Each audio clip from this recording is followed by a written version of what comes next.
Good morning, everybody. Thank you for joining us for the webinar today. And let me just jump right into it. Let's get this shared. And hopefully everybody can see this.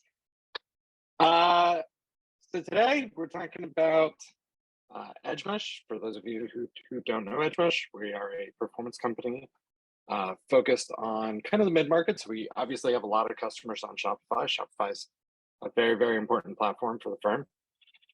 And, I think we all know this, but faster websites convert more users, right? It's just that simple. And, it is true that speed is actually that important. There's kind of a Deloitte study that was titled Milliseconds Make Millions, which I think was kind of a great title. But one of the things that I think it fails to capture is, slow sites are less likely to get repeat users. They're less likely to get referral users. So there's kind of like this knock-on effect. I always say that, speed is an enhancing drug. It takes all the things about your site and just makes them a little bit better. Now, traditionally in terms of like the platform, the solution has been like, oh, if you want like a really, really, really fast site, like that's a job for headless, right? And we're not fans of headless. We kind of have like an internal mantra where we say, let platforms be platforms. And, asking accounts to completely recode a fully functional system, a fully functional website in a completely new solution, and very likely, by the way, lose one of the greatest features of the platform, which is the app ecosystem, because you do have kind of this tendency to lose the apps as you move headless. That is a very large ask, and frankly, it kind of takes away one of the best parts of the platform, which is, kind of everybody can come into Shopify and you can change pages and push updates and do all of these things. So what we do is a little different. Our idea is, hey, Shopify, you be Shopify. Let platforms be platforms, right? You build a website, you take that liquid and render it into HTML. And then what we do is when we get that HTML, so we actually kind of sit as a layer for the eyeball site. When we get that HTML, we're going to optimize it. And what does that mean? Like, we're going to do things like domain unsharding, where we'll take a lot of third-party links and move them onto first-party. We're going to do caching, right? So we have the ability to cache certain pages, right? So we know, for example, how a PDP page can be cached, how a homepage can be cached, how a landing page can be cached. And of course, we know what pages can be cached, right? So the main thing, and most importantly, kind of not stepping in between the checkout, because frankly, I think the checkout is kind of one of the best parts of the platform. So, we're going to accelerate all of this user experience, let them build that cart, but then the checkout's going to go direct into Shopify. And, we've added some other things to the platform over the year. A big one is what's called dynamic rendering, helps allow search engines to index the site much faster because they kind of don't have to wait on the response. We actually have a cached, pre-rendered version of the page that we can deliver to the search engines, allowing them to index much, much faster. And then, our approach is kind of like, we're going to tackle those problems that aren't inherently built into the platform and are problems for larger brands. So a great example is ad fraud. Ad fraud is built into the platform. So we obviously have the ability to identify bots, but we don't want to just identify those bots. That's great. That's a good first step. But the problem with ad fraud is it's pay per click, not pay per view, right? So if the bot clicks on an ad, our customers have already paid for that. So what we did is we implemented a system called BTAG, which stands for bot tagging, that when a bad guy shows up to the page and we know it's a bad guy, we're very confident it's a bad guy, knows a strong word, very confident it's a bad guy. What we do is we actually deliver them that page on a subroute. I'll show you that in the demo. And the reason why this is really important is it allows not just customers, but also ad buyers, right? Our customers have kind of a large ecosystem of partners that I work with. So, their media buying agency is generally not the same firm. So it allows that media buying agency to go into its audience definition and say, hey, I want to exclude from my retargeting anybody who's hit this subpath that defines them as a bad guy. So it allows you to take the most powerful part of the advertising ecosystem, namely the retargeting engine, and use it to start filtering out bad traffic, right? Or what's called IVT, invalid traffic. And really, the only way to stop ad fraud is to stop showing ads to fraudulent people. So this is kind of a nice, simple way to do that. And again, kind of our stance of like, stay out of the way. So aside from the site acceleration, there's a full enterprise grade real user metric system, which I'll show you here in a minute. And again, that dynamic rendering, which increases organic traffic, which is great because it's free. And ad protection, which helps increase return on ad spend because you stop showing ads to bad places. So what does it actually do? Well, we kind of think about the Shopify ecosystem. Kind of, we have all these servers here, and they're kind of distributed all over the place. And what we want to just do is kind of turbocharge that a little bit. So frankly, what makes headless fast is its ability to be cached from the edge.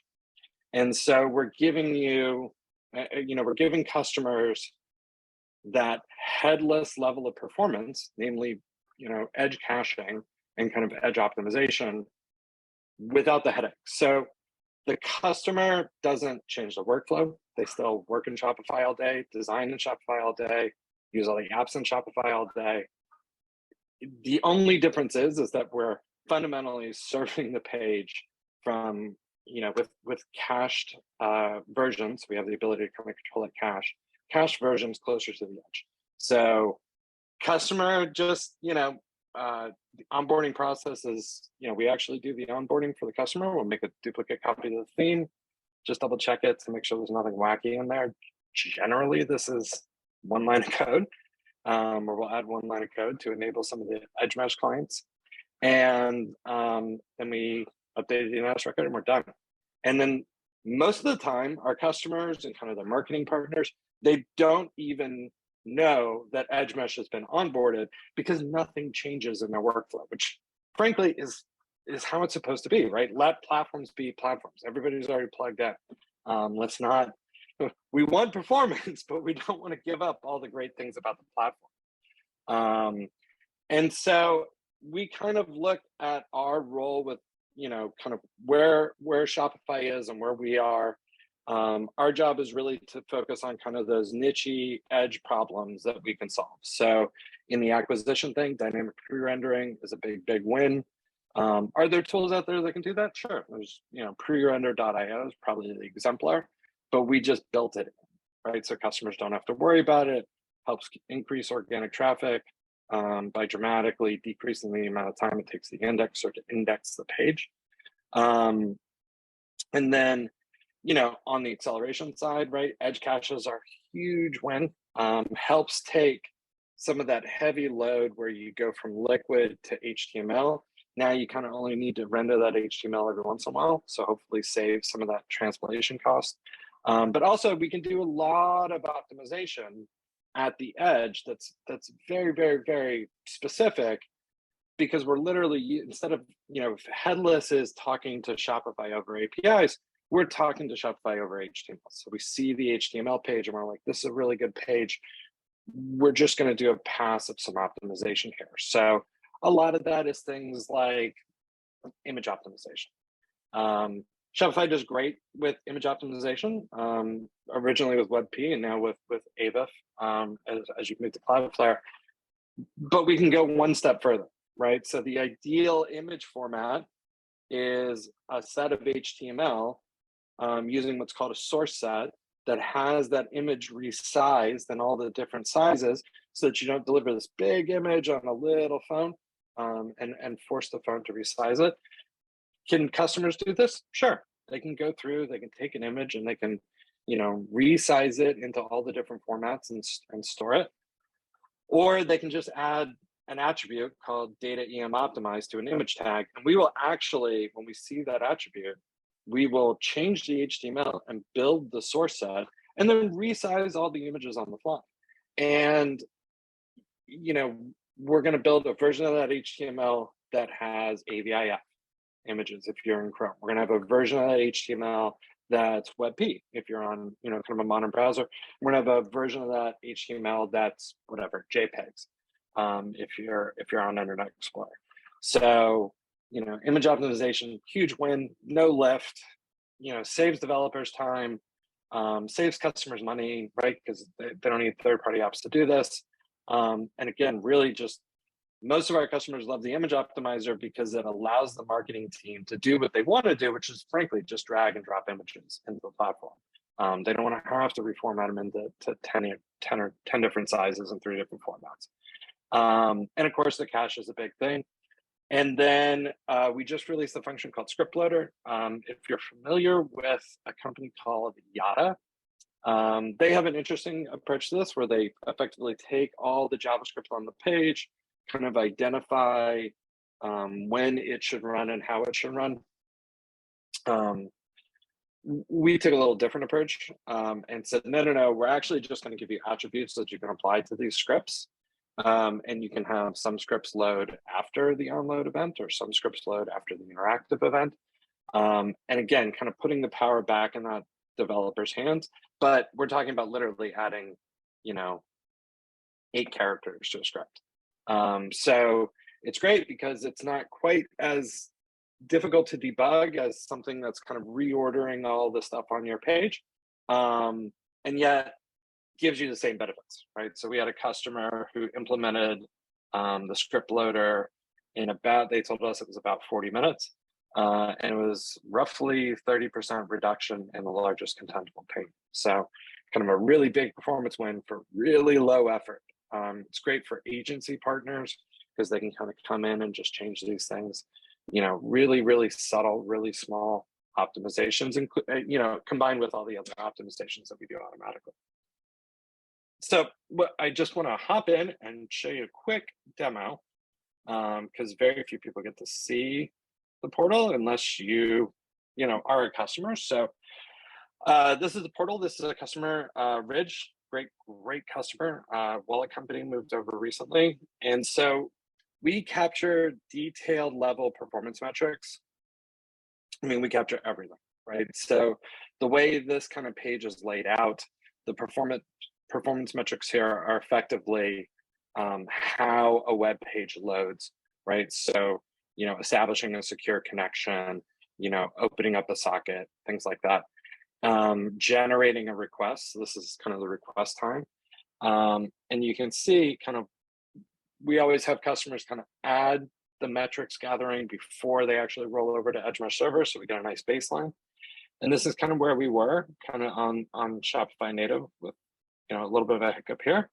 And then this is obviously post rollout. So the rollout actually happens about here. Response times. This is how long the server takes to respond. Again, really, really good, actually, kind of that 140 milliseconds. But, again, kind of getting that edge caching, you're now, sub 50, which is fantastic. Another big one, time to first byte. This is how long the server takes to respond with that first byte of information. Always kind of been an Achilles heel for platforms, frankly, because we have so much you have to do, right? You have to take all this liquid and kind of dynamic code and render it into HTML. That's going to have some tail latency and things like that. So this was already, frankly, pretty great, about 150 to 200 milliseconds. And now we're pretty consistently sub 100 milliseconds around the globe. And then again, because we move a lot of this stuff, what's called onto origin or domain unsharding, loading up all the, third-party JavaScript, loading up all the images, loading up all this stuff, you can kind of see how long that takes and what's called the fetch time, how long the browser takes to fetch these assets. And this is pretty dramatic. I mean, this is about a factor of 4. And frankly, this was already a really, really fast site on a 2.0 theme base. And again, you start to see this in other customer experiences, right? The page starts to render faster, it starts to paint faster, it becomes interactive much faster. Um, it takes a lot less time to hit the onload event. And probably one of the most important and frankly overlooked performance metrics is how much CPU is taken, right? So this is really important for mobile customers, right? Phones are incredibly powerful, but the browser is, with some very few exceptions, the browser is single threaded, meaning it can only do one thing at a time. So if we can kind of optimize that HTML, kind of optimize the way that page loads, we can dramatically lessen the amount of time that the CPU is idle, and kind of the actual technical term for this is jank. So like, when you like scroll up and down on your phone, sometimes the page will feel like a little janky. A lot of times that's actually just CPU overloaded with events. So this is pretty dramatic. This is almost a 50% reduction. Some of the other things that are really interesting that you can do in the portal, it's great frankly, for support. A lot of times customers, would be like, oh, well, our page is slower. And, the answer is always like, well, do you have any third-party apps? It's like, yes, which one's slowing it down? Well, now you can answer that question. So this actually keeps track of API level timing, aggregates it by domain, so you can actually see kind of all these third-party APIs. And then you ask the question, like, which ones of these are slow? Right, so this one, transiency.io, this happens to be like a language translation API. But, what about this one? Accessibility.codeinspire.app. So you can just click it, and then you can actually step in and see all the individual API calls. We've actually used this with customers to not only identify slow third parties, but actually identify third parties that were still active on the site, but not used. That's probably the most common use case for this view, is customers will kind of come in here and, they'll be like, what's slow? And then, hey, we're not even using this anymore. And then, inevitably go in and remove some of that. And then just one more thing I want to show you real quick. Again, we're keeping track of kind of the bots and the crawlers. This allows customers to, here it's broken down by source medium, but you can see kind of what percentage of traffic is being driven by bots. So this is true ad fraud. And let me just show you kind of how this works. So if we take Kitsch, for example, and we've got the Facebook pixel here, and you can see it's firing, and it's firing on this page view. And now what I'm going to do is I'm going to emulate being a bot. So I'm going to tell Edgemesh, hey, go ahead and treat me like I'm a bot, and we'll see what happens. So what happens, and it's really subtle, is you actually get the page that you asked for, but you get a 302 redirect to this subpath. Well, why do we do that? The reason why we do that is it allows the media buyer to go into the audience definition here and say, hey, exclude from retarget. Don't spend any more money on people who have visited a page that contains EMCGI/BTAG. You can do this on Facebook. You can do it in Google. Actually, in Google Ads, it's fantastic because the display network, kind of where your ads are shown, not on search, but kind of across the rest of the network. A lot of times, kind of like going backpacking in Afghanistan. There's some dangerous places in the corners of the display network. This little rule in your audience definition actually starts to give Google feedback on where not to show these ads, right? So maybe we won't show it on this, particular publisher because it's generating a lot of traffic that, results in BTAG, versus this publisher who isn't. So again, just kind of a nice feature. It's built into the platform. There's also some utilities here that allow you to see what the bot score is. So you can see that, I'm not a bot. It goes from 0 to 100, 100 being, grandma at home, and 0 being, absolutely automated. We also know if it's a verified bot or not, a verified bot being like a crawler, like Google or things like that. And then just one more quick part of the demo. This is, again, like the anti-headless pitch. The whole point of this system is that it's painless, right? It's so painless, in fact, that once sales kind of reaches out and speaks with the customer, we can spin up that website running on Edgemesh server, and they can go look at it. And this takes about 5 minutes to do. So like we can literally just come in here and point it to a Shopify store, and it will create a non-indexable version of that store for demos so that customers can see.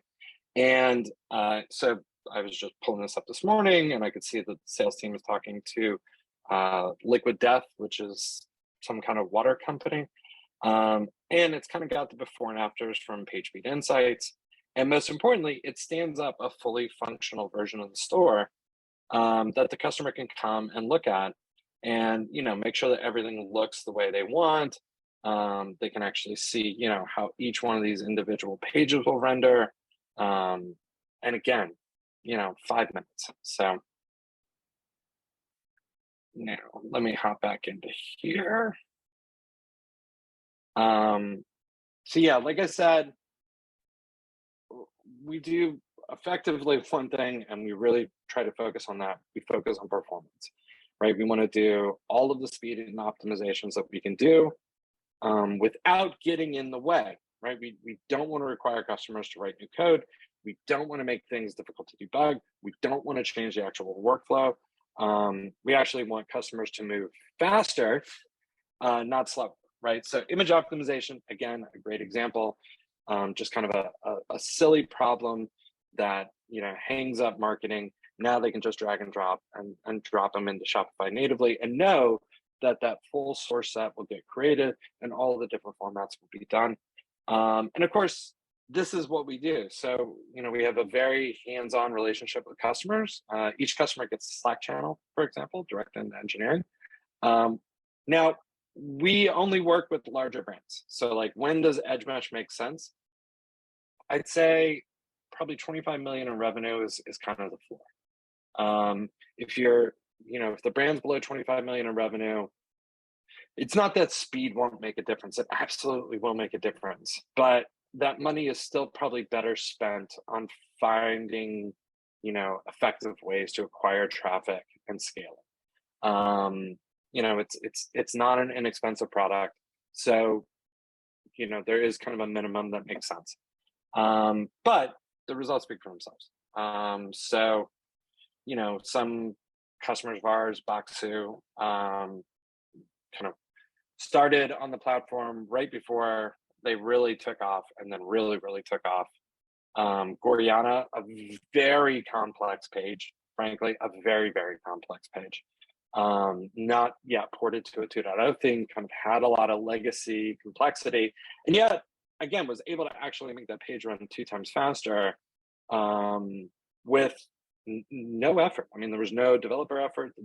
The agency didn't have to do anything. And a lot of other great clients. Dr. Squatch, probably one of my favorite customers. Again, big Shopify installation, multinational installation, completely painless, gets kind of that edge caching. All right, so team, thanks so much for showing up. And if you have any other questions, feel free to send me an email. It's jacob.loveless@edgemesh.com. Or you can just always send an email to sales@edgemesh.com, and one of us will jump right back to you. And we'd love to talk to you about your accounts. Thanks a lot. Have a great holiday shopping season, everybody. Bye.